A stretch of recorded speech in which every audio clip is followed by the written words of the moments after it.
Bonsoir à tous et bienvenue au 19h de la télévision du Burkina. Voici les titres. Le 16 juin 1976, des enfants furent massacrés à Soweto en Afrique du Sud depuis près de 2 décennies déjà.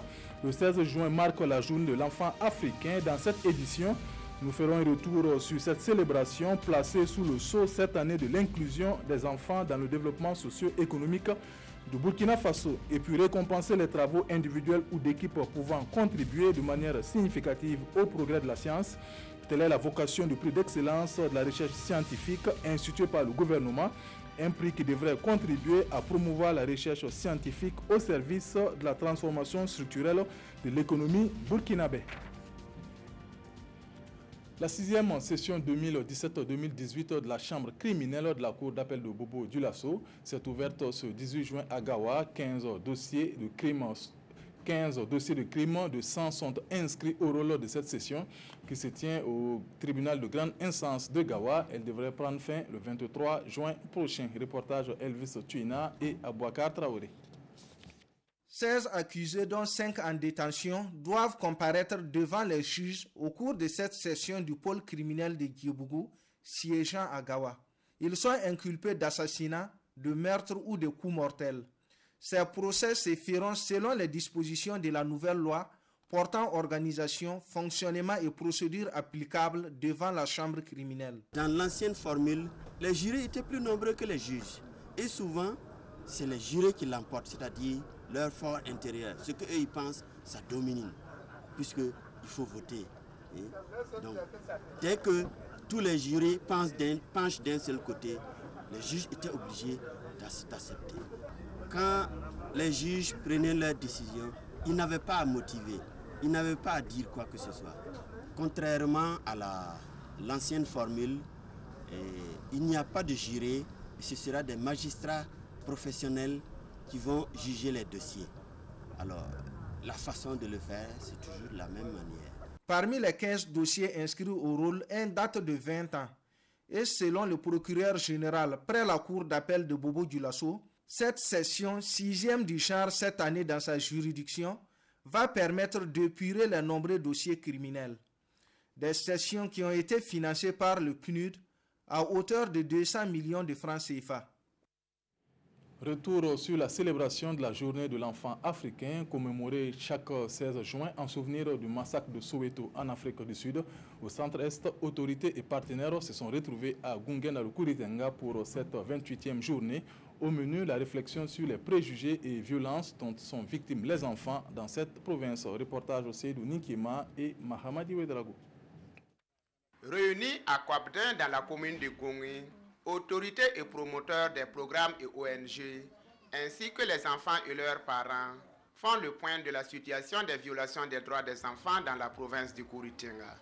Une journée de réflexion qui se veut un tremplin de sensibilisation des acteurs pour une prise en compte de l'égalité des enfants au Burkina Faso.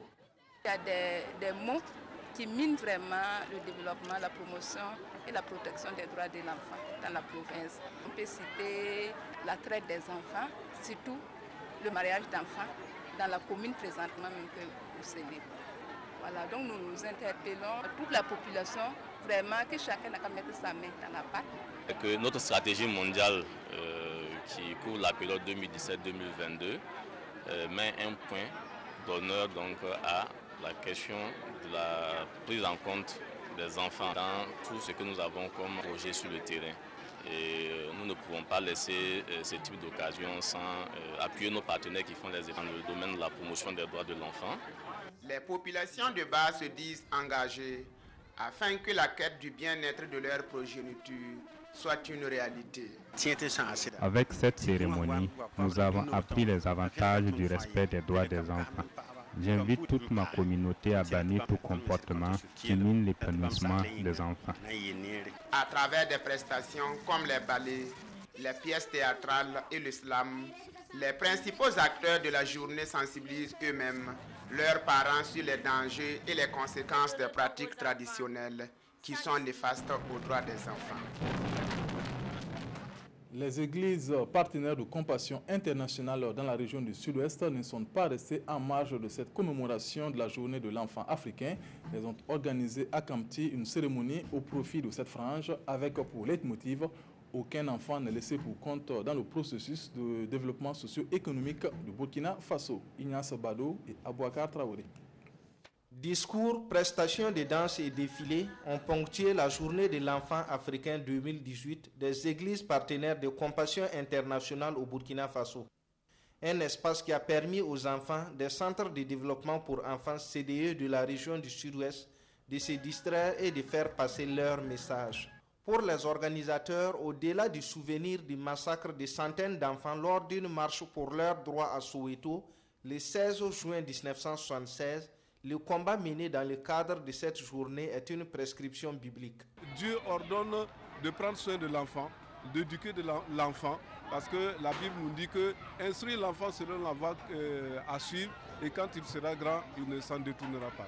Ainsi, les églises protestantes évangéliques en partenariat avec Compassion Internationale travaillent chaque jour pour la promotion des droits des enfants.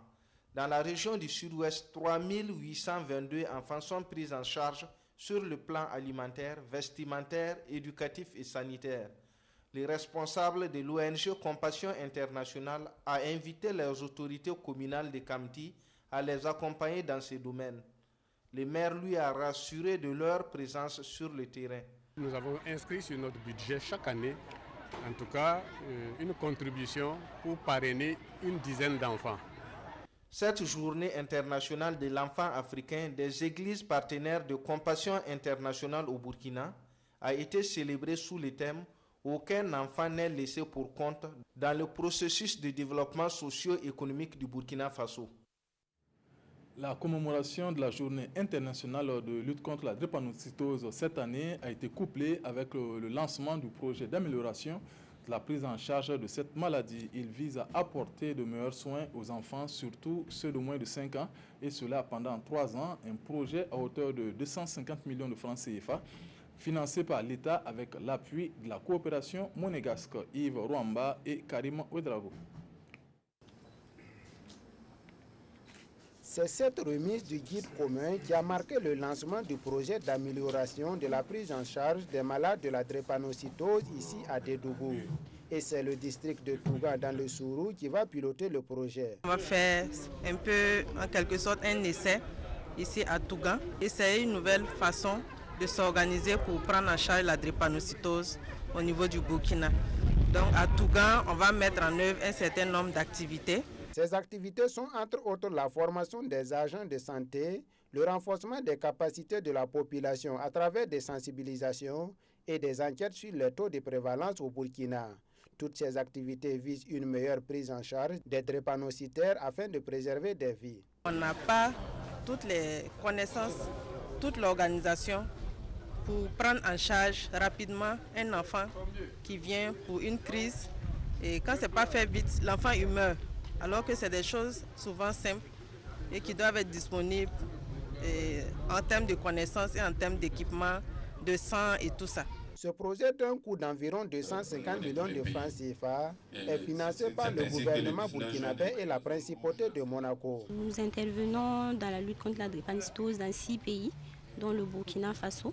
Donc l'idée, c'est vraiment d'accompagner le ministère de la Santé à avoir disposé de statistiques et puis à pouvoir aussi prendre en charge les cas de drépanocytose. Pour l'atteinte des objectifs fixés par le projet, les autorités s'engagent à accompagner les différents acteurs. D'une durée de 3 ans, ce projet va prendre fin en 2020. Pour promouvoir la recherche scientifique au service de la transformation structurelle de l'économie du Burkina Faso, le gouvernement a institué le prix d'excellence de la recherche scientifique. Ce prix vise à récompenser les travaux individuels ou d'équipe pouvant contribuer de manière significative au progrès de la science. C'est Bobo Dioulasso qui a abrité le lancement de ce concours ce 19 juin. Reportage au Bilidou Bazongo et Mireille Carole Tougouma. La recherche et l'innovation, un pôle d'excellence qui mérite la reconnaissance de la nation. C'est la motivation qui sous-tend l'institution d'un concours dénommé Prix d'excellence de la recherche scientifique. Alors au Burkina, vous savez également que nous avons une substance grise. On a un capital de chercheurs qui font des découvertes. Nous avons fait le bilan l'année passée, 2017, et on était rendu déjà à 570 innovations. Et cette année, nous avons demandé d'amener la barre à 600 innovations au service de l'économie nationale. Alors quand des gens font des efforts, la meilleure façon de les amener à redoubler d'ardeur, c'est d'organiser une compétition saine. Cette compétition, qui va se dérouler tous les 2 ans, est à sa première édition. Elle comporte 3 phases. Donc là, c'est vraiment le lancement officiel pour permettre aux acteurs de se préparer afin de déposer leur candidature. La deuxième phase, c'est le dépôt des dossiers. Donc on ouvre en réception des dossiers du 16 juillet au 14 septembre. On a laissé 2 mois aux candidats de postuler. Et après ça, il y a un jury qui est mis en place. Et ce jury est présidé par le président de l'Académie nationale des sciences, des arts et des lettres qui va justement statuer et justement sélectionner l'un ou les candidats potentiels pour ces prix-là. Pour cette édition, 4 domaines sont concernés. Il s'agit des sciences de la santé, des sciences agricoles et environnementales, des sciences de l'homme et de la société et les sciences de l'éducation et de la formation. La deuxième édition du Grand Prix Forum ouvert sur la biotechnologie est lancée depuis ce 20 juin. Ce concours d'excellence en journalisme sur les biotechnologies agricoles concerne les œuvres réalisées entre juin 2017 et juillet 2018. Les 3 meilleures productions de cette compétition seront récompensées. Plus de détails avec Jean Zongo et Maïmouna Traoré. L'Institut de l'environnement et des recherches agricoles, INERA, lance la 2e édition du prix OFAB, Forum ouvert sur la biotechnologie agricole, un concours d'excellence en journalisme sur les biotechnologies agricoles. L'initiative vise à encourager les médias à diffuser des informations sur les avancées scientifiques et les résultats de la recherche agricole au Burkina Faso. Ce prix vise à distinguer particulièrement les journalistes qui, à travers leur production, contribuent à promouvoir et à vulgariser l'information sur l'utilisation des biotechnologies agricoles comme solution durable pour l'atteinte de la sécurité alimentaire et nutritionnelle au Burkina Faso. La compétition est ouverte aux journalistes nationaux et étrangers, les freelances et les blogueurs. Les œuvres doivent être écrites en français ou en anglais et diffusées dans un organe de presse burkinabé durant la période de juin 2017 à juillet 2018. Un jury souverain a été institué pour évaluer les œuvres dont les meilleures seront primées lors d'une cérémonie officielle en août 2018. Les meilleurs recevront des trophées ainsi que des appuis financiers. Ils pourront aussi participer au Grand Prix continental sur les biotechnologies. Après 2 ans, 27 impétrants viennent d'achever leur apprentissage du Coran à Dédougou. Ils ont montré devant l'assistance au cours de la cérémonie de sortie les savoirs acquis durant cette formation. Une formation initiée par le CRFI et l'AIMB. Reportage Lassina Ouattara, Edouard Ouedraogo et Christophe Traoré.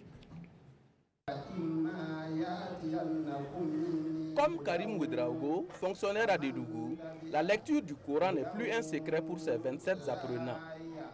Ils viennent d'achever une formation de 2 ans pour certains et 3 ans pour d'autres. Une formation rendue possible grâce au CRFI, le Cercle d'études de recherche et de formation islamique, et l'AMB, l'Association des élèves et étudiants musulmans au Burkina. Ce que nous leur avons donné, c'est, comme nous le disons, c'est l'initiation à la lecture du Coran. C'est-à-dire, quand ils venaient, ils ne savaient pas lire ni A ni I en arabe.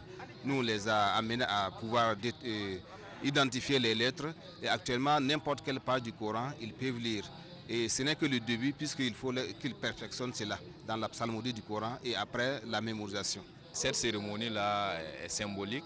Voilà, elle marque vraiment le couronnement de l'apprentissage du Saint-Coran. C'est-à-dire depuis l'apprentissage des lettres jusqu'à la lecture avec bien sûr les différentes règles qui accompagnent cette lecture-là. Et ce sont des élèves qui ont appris tout au long de l'année. Et ce soir, en tout cas, ça marque en tout cas le couronnement de cette activité-là. Les apprenants ont reçu des attestations des mains des organisateurs. Une manière pour les organisateurs d'inviter les autres à l'apprentissage du livre révélé au prophète Mahomet.